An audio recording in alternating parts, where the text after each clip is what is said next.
hon ɗum laati mbiɗa ɗum laati de to kippi ngendi ila beete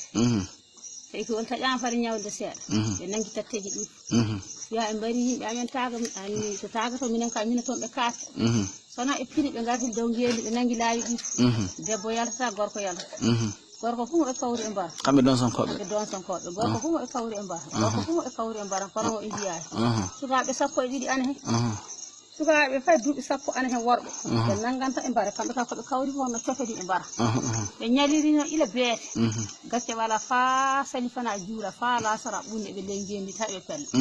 eɓe mbara koɓe kawri fu e mbaran senna suuɗuɓe ley suudu ɓe jaltinan fa ley suudu ɓe mbara ɗum fa uɓe ɓe jaa e lawol ma non ñalliri fa hiiri fin biyete kasi min kam min jonka baati taƴi ka min garti tawi min dogi jemma o ka fay goto ka wala e suudu mon fu ndaari ɗo suuɗoto bamara e min mbaali donc min mbi jonka bamaraɓe ka wala koɓe gatta ɗumen jeeyde bamaraɓe an ndiyomi ɗomin jeeyi fu a walta udda suudu mum ɗomin jeeyi fu a walta udda suudu min mbaali noon miɗen jiilo fa fini biyete min garti min mbi baati taɗi sona lasara wari kasi ɓen coyni ɓe min gara kasi ɓe ngari e wotoroji maɓɓe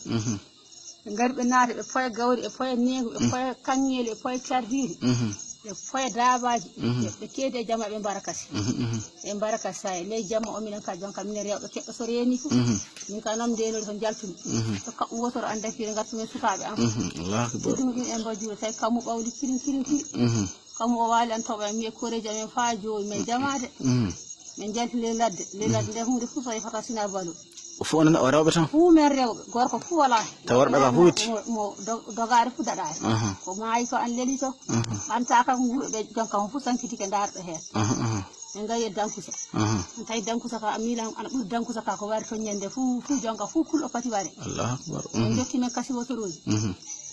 ɓar tippi men daŋere kaka sakiramen ɓanti men waddini kaka so min gari min motti ɗon ley yiɗɓe Allah jonka mi jalida e paɗe mi jalida e fay misoro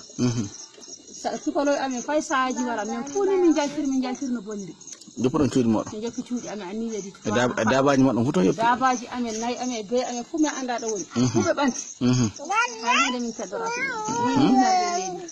nden noon kakaɗo gonɗo hannde kakaɗo min goni ko garɗon kone won mballi ɗon seeɗa wala ay won mballi ɗon hay woodi ɓe on keɓa ko ñaama keɓuɗo mbalon ɗum miɗen keɓa oɗon keɓa wara moɓe ɓene wittinana wor an ɓe anda ɗon ɓe goni allahu akbar nenno yimɓe maɓe heewi yimɓe heewɓe maɓe aɗa andi ko yimɓe maɓe ɓene foti yimɓe maɓe ɓe ɓe mbiya nooga e njeeyo ɓe mbiya nooga e jeego en jonka on fof ko haala mum no waari ni ɓe mbi nooga e njeeyon ka nooga e ɗiɗon ka ɓe ka gaɗama e agouri goto allahu akbar sapamɓe ɓe ngari ɓe naɓiri ɗon a dari mbiya ka ɗo naati nanaka minen ka e maye emin gaɗi nenno kamɓene ɓe don sonkoɓe nana ɓe gondi e laamu o don sonkoɓe laamu on walla na waltaɓe eɓi laamu ane eɓi wala laamu o ka ana hen ka so laamu wala ɓe keɓata sembe ɓe keɓata so laamu wala hen ka ɓe cuusa hipporade men min miila men jaala min ngala hen min galda e gonɗo allahu akbar hippaɓe tan hippaɓe tan hippagol baame mo duuɓi 1 ka wala e jaadisi nenno ngendi fu ɗon woni ɗon kewli kakaɗo fa hewande miɗen kewi won kaadi fu wala wala hay Allah ne bonan debbo Allah jaabo weli tan sane min gaɗa koye mbawi so Allah jaɓi Allah jaabo ayati yawo